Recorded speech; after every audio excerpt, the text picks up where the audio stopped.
భారతీయ జనతా పార్టీకి తెలంగాణలో 8 నుండి 10 స్థానాలు ఖచ్చితంగా గెలవగలమన్నటువంటి నమ్మకం ఉంది.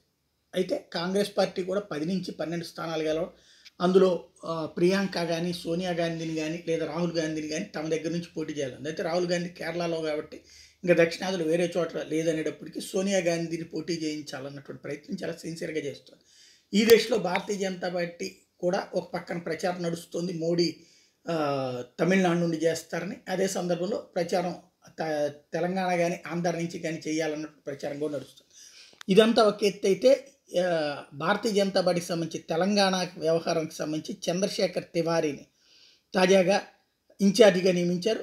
ఆహ్, స్టేట్ ఆర్గనైజింగ్ జనరల్ సెక్రటరీ అంటే సంఘ్ పరివార్ వైపు నుండి నియమితుడైనటువంటి ఆయన చంద్రశేఖర్ వచ్చేటప్పటికి తాజాగా తెలంగాణకు సంబంధించినటువంటి కీలకమైనటువంటి పదవి ఆయనకి అప్పచెప్పారు. దీంతో సహజంగా ఎవరైనా ఇదంతా కూడా చర్చ నడుస్తుంటుంది. ఎక్కడి నుంచి వచ్చారు ఏంటి అన్నటువంటిది.